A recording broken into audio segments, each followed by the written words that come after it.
Irmãos e irmãs, a paz do Senhor.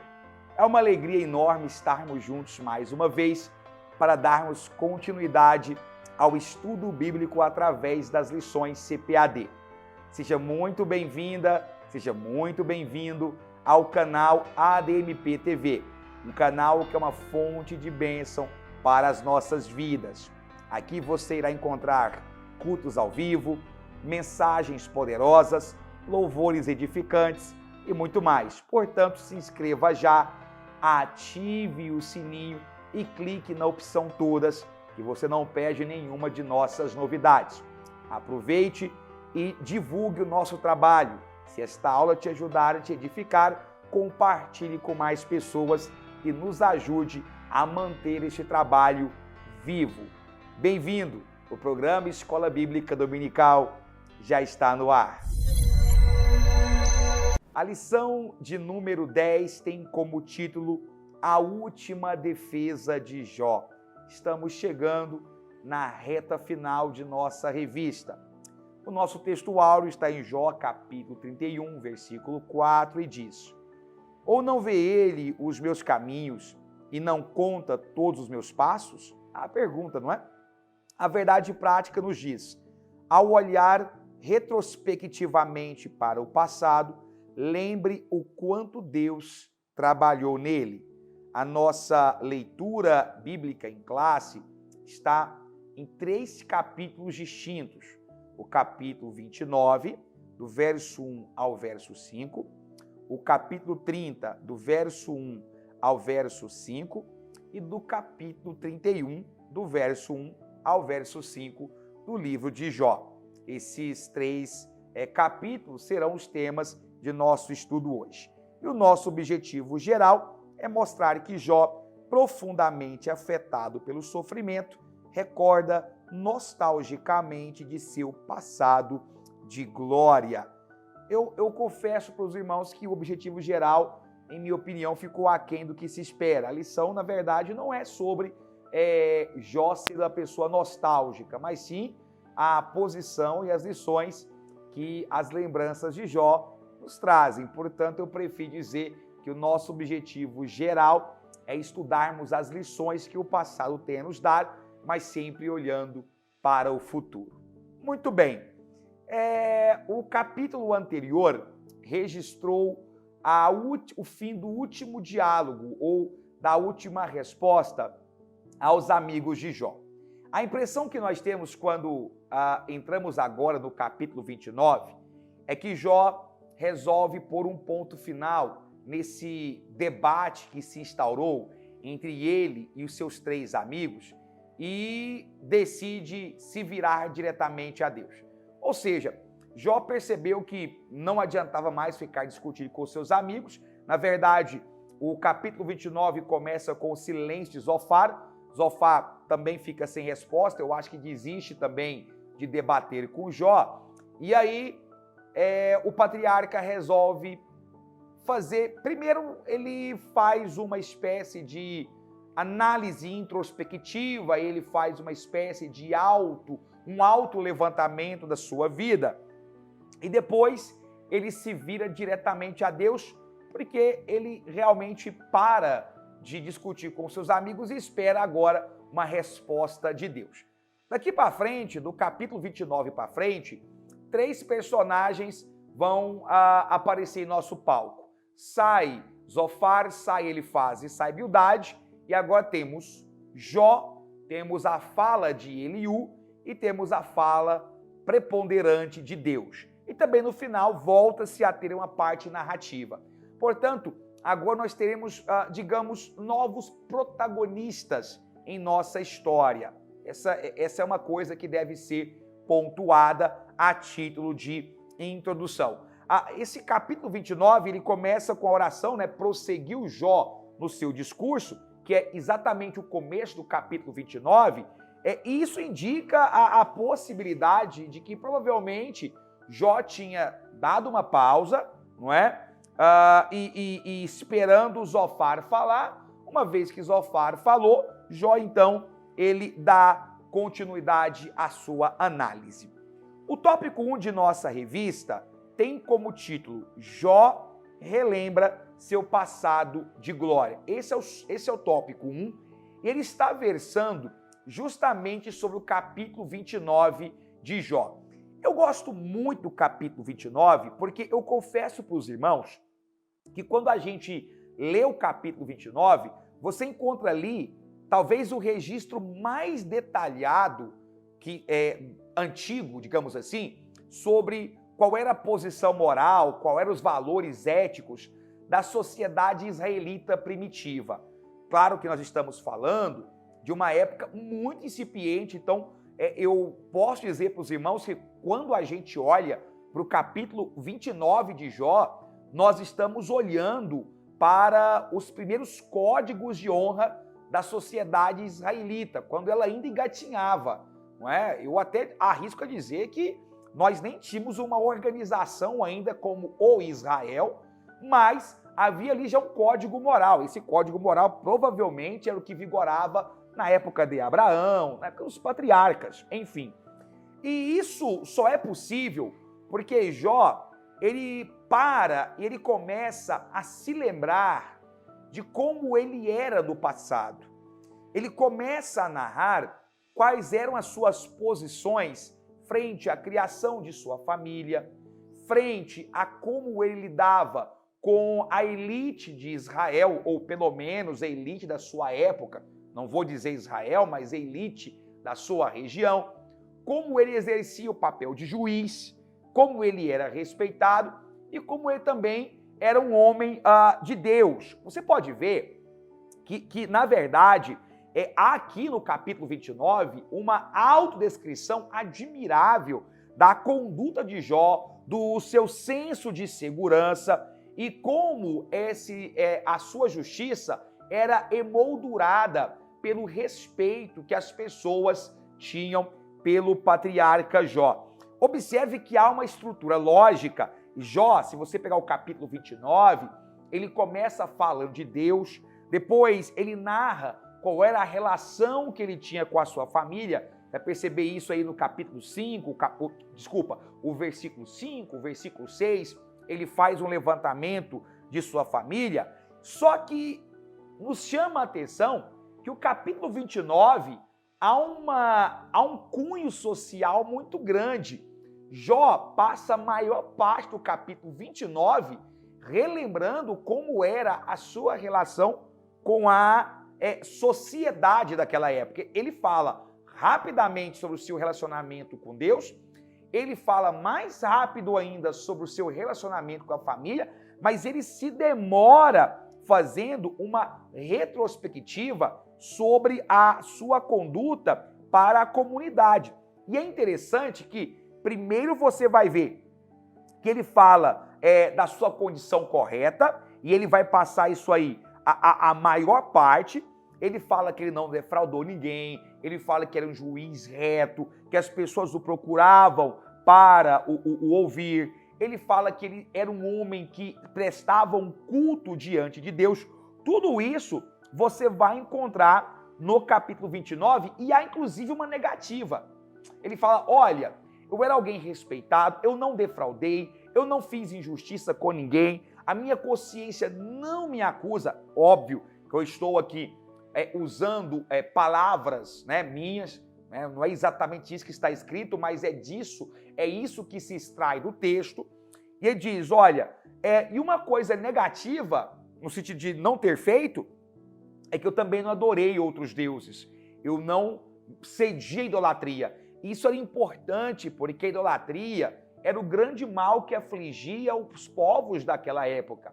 Vai lembrar que um conterrâneo, ou um contemporâneo, digamos assim, de Jó, que era Abraão, teve um pai que era fabricante de ídolos, Terá.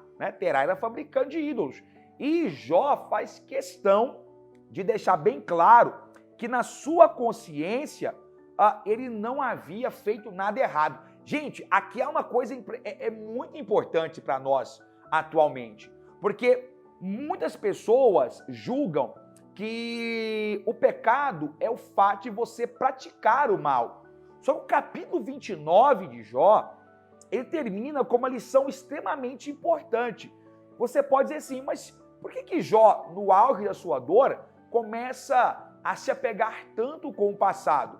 E a resposta é simples, porque Jó queria mostrar que ele não apenas não fez o mal, como ele também não deixou de fazer o bem. Eu já falei isso em outros momentos, mas eu sempre gosto de bater nessa tecla que há pecados ativos e passivos. O pecado ativo é aquele que você é o sujeito do ato, você foi lá e praticou o mal.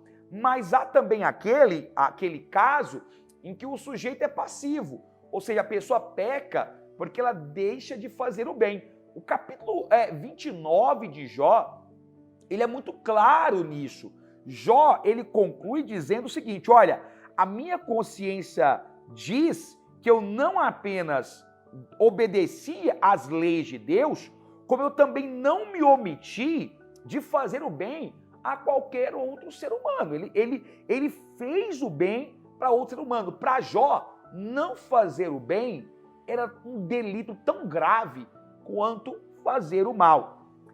E você vai perceber que o final do capítulo 29, ele é preponderante, porque Jó está, repito, resgatando a sua influência social, o respeito que as pessoas tinham por ele, o respeito que os juízes, que os jovens, que os idosos tinham por ele, e ele termina dizendo o seguinte, fui escolhido como governador deles, e assentava-me como chefe deles, e habitava como rei no seu regimento, como quem consola os que pranteia. Ele não era um déspota, ele não era alguém cruel, não, de forma nenhuma. Jó faz questão de dizer isso. E o versículo termina, assim foi a grandeza anterior de Jó. Bom, observe que o que Jó faz é como se fosse um inventário. Eu gosto dessa expressão. Ele faz um inventário das suas ações pregressas para ver se ele não havia falhado.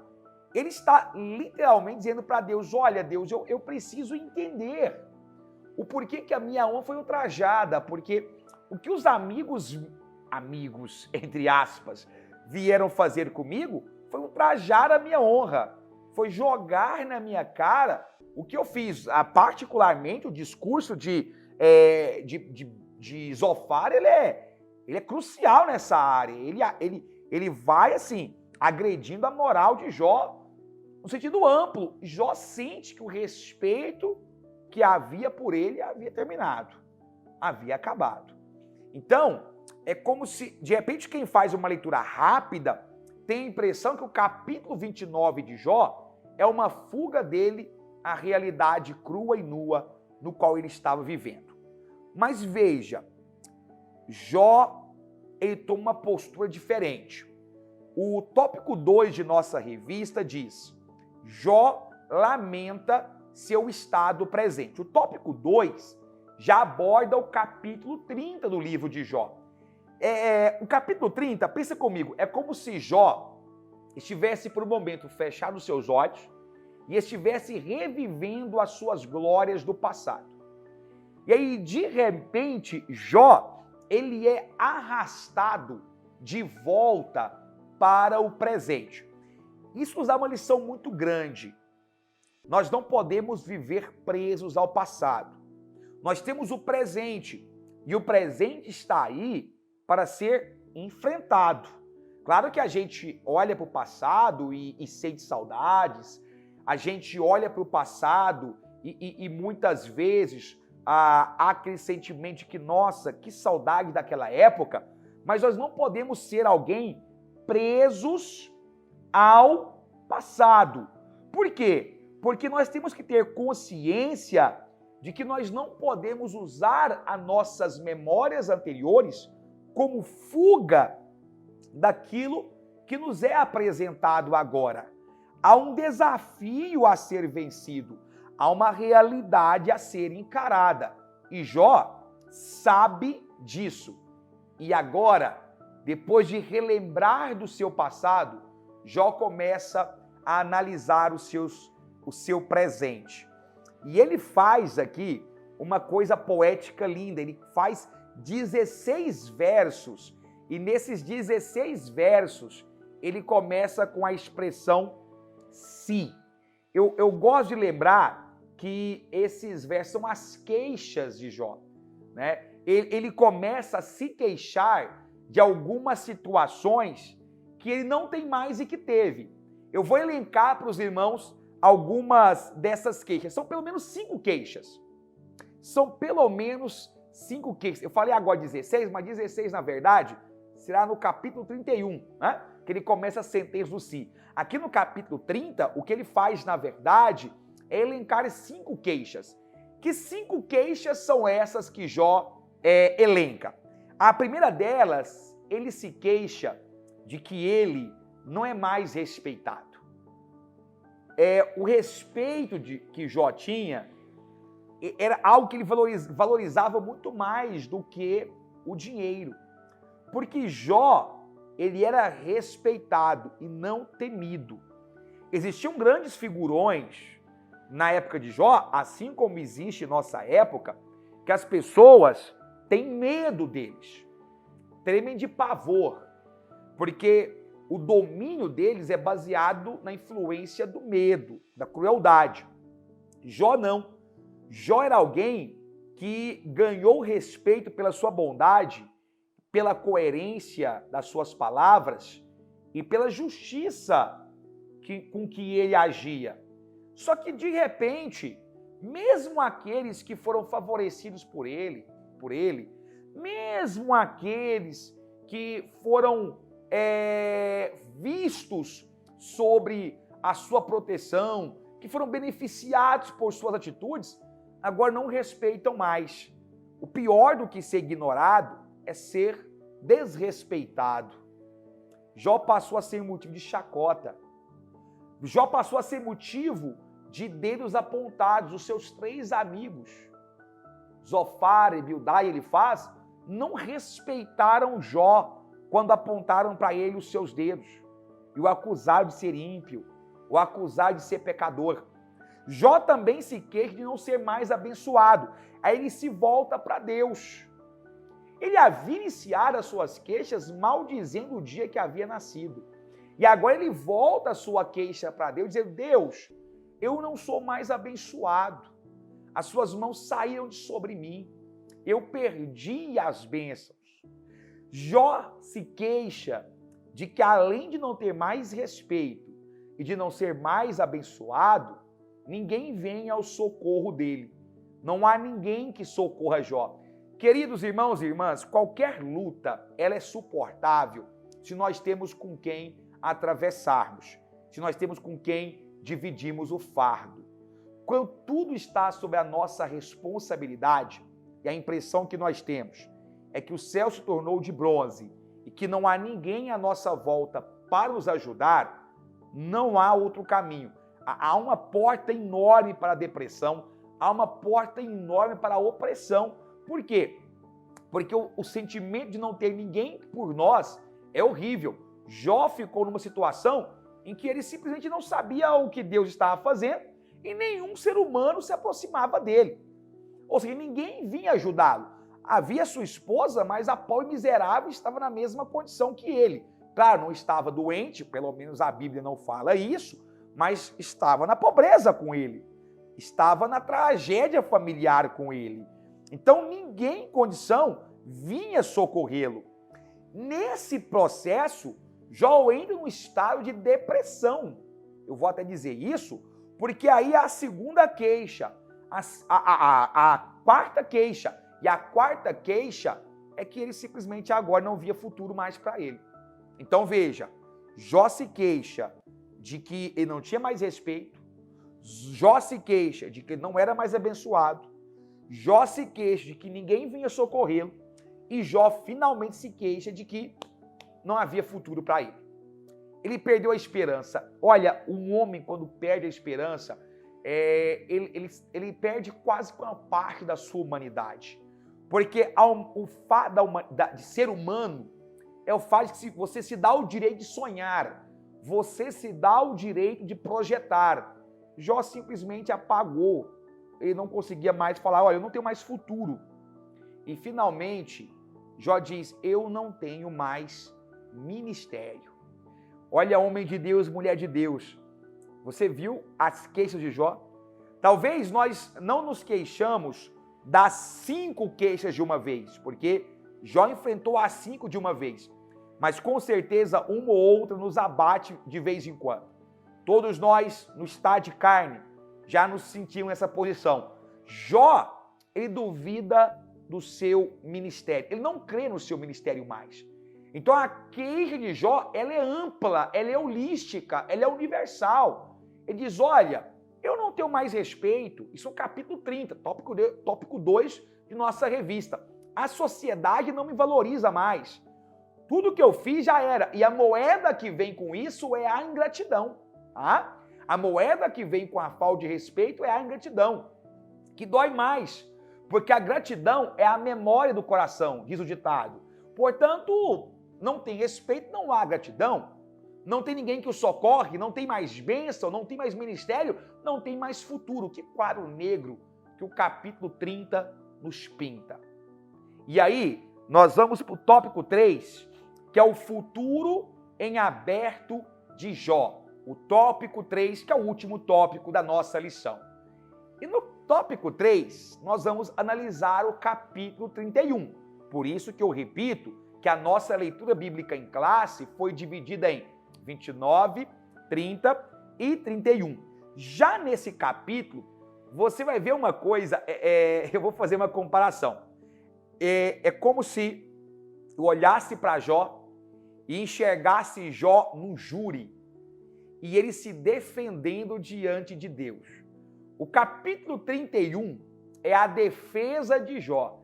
Gente, e Jó tem tanta convicção da sua integridade, meu Deus, isso é lindo, que ele literalmente se propõe a fazer um documento, onde nesse documento ele vai dizer o porquê que ele se considera um homem íntegro. E detalhe, Jó, ele não busca, digamos, restauração. Jó era um homem de tão grande fibra que nesse documento, do capítulo 31, ele só pede 2 coisas: que seus inimigos sejam calados, que eles saibam que Jó possa, olha só o que ele fala, Deus, que eu possa morrer em paz, sabendo que os meus inimigos foram calados e que a minha reputação foi restaurada. Alguém diz assim, não, mas Jó era muito presunçoso. Não, não era, meus irmãos. É porque eu repito o que eu falei há 2 aulas atrás. A dor de ser acusado injustamente é enorme. Todo homem inocente vai lutar com todas as forças para provar sua inocência. Isso é direito, não é presunção. E aí, Jó, agora sim, ele faz 16 declarações, que é como se fosse um documento pontuando, item a item, o que ele diz. Olha, ele faz uma retrospectiva da sua vida, dos seus relacionamentos, e finalmente ele fala, eu não quero que o homem me julgue. Eu quero que tu, ó Deus, me julgue. É interessante que o versículo 35, ele é lindo. Ele diz assim, eis aqui a minha defesa assinada. Gente, olha a linha temporal de Jó. No capítulo 29, ele faz a retrospectiva do seu tempo de glória. No capítulo 30, ele olha para o seu estado atual. E no capítulo 31, aparece talvez uma das frases mais lindas, que ele fala, olha, eu não sei. O meu passado foi, o presente eu não consigo explicar, mas uma coisa eu sei. Eu sei que o meu Redentor vive. E vai chegar o momento, aleluia, em que ele se levantará. É o homem que olha para o futuro, olha para frente, mesmo não sabendo. E no versículo 33 ao 37, Jó pede 3 coisas a Deus. 3 coisas. Primeiro, Jó pede uma audiência com Deus. Olha a ousadia desse homem. Jó pede um tete a tete, um papo com Deus. Deus, eu quero uma audiência com o Senhor, que é o justo juiz. Meu Deus. Segunda coisa, Jó pede uma resposta de Deus. Ele queria saber por quê. Por que ele estava enfrentando aquela situação. E, finalmente, ele faz um documento comprovando a sua inocência. Isso é o que Jó faz do capítulo 36 ao 37. Se Deus não pudesse fazer isso, e essa é a ideia central do capítulo, se Deus não pudesse fazer isso, então Jó estaria definitivamente disposto a receber em seu corpo as maldições que faziam parte do seu juramento. Neste documento elencado, se fosse preciso, Jó estava preparado para prestar contas a Deus de todos, não é de alguns, mas de todos os seus passos, a fim de que aquela situação, de que a sua causa chegasse a uma conclusão. Jó havia chegado no ponto onde ele fala, agora chega. Jó não tinha o que esconder. Jó não era um hipócrita que tinha medo de morrer dos outros e nem de morrer fisicamente falando. E aí Jó, no capítulo 30, ele faz um levantamento dele como indivíduo. Como indivíduo, ele faz um apontamento de 3 pecados muito comuns. A lascívia, a prostituição e o adultério. Ele diz, eu como indivíduo me preservei disso. Ele fala um versículo lindo, né? Fiz concerto com os meus olhos, como é que poderia eu olhar para uma virgem? Ele está dizendo o caráter dele como indivíduo. Jó, inclusive, fala de um ponto que para outros era pouco importante. Jó dá o seu testemunho como patrão. Tá bom, meu irmão, que é patrão, que é empresário, tá? Jó faz um testemunho dele como patrão. Ele diz, eu não oprimi o meu funcionário. Eu não subjuguei, eu paguei o que era justo. Viu, meu irmão? Viu, minha irmã? Não acha que ser patrão, opressor, não vai ter paga com Deus, vai ter paga sim. Jó, inclusive, usou o fato de ser um bom patrão para apontar a sua justificativa para Deus. Além disso, Jó também aponta-se como um membro da sociedade. Ou seja, Jó revela que ele era alguém que tinha uma conduta de cuidado com os pobres, de não defraudar ninguém, de ajudar o necessitado. Ele já havia feito isso no capítulo 29 e ele retoma agora no capítulo 31 para mostrar que nesse documento ele chancelava, ele carimbava, ele como membro da sociedade. E o mais importante, ele termina o capítulo 31 dizendo que ele era um verdadeiro adorador. 2 lições aqui para você. Crente, irmão e irmã, você é um membro da sociedade. Você precisa ajudar o seu próximo. Você precisa apoiar as obras da igreja relacionadas a auxiliar o irmão próximo. Isso é importante. Você tem que entender que nós vivemos em um mundo onde nós não somos ilha.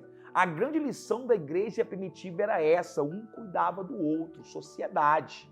E mais importante, como adorador. Jó adorava a Deus, não é da boca para fora. Jó adorava a Deus com o coração sincero. Ele não adorava a riqueza dele, ele não tinha sua segurança em outras coisas, tá? Ele não assumia crédito pelas suas riquezas, por ter conquistado. Tudo isso Jó ofertava a Deus. E o versículo termina. Assim Jó conclui a sua defesa.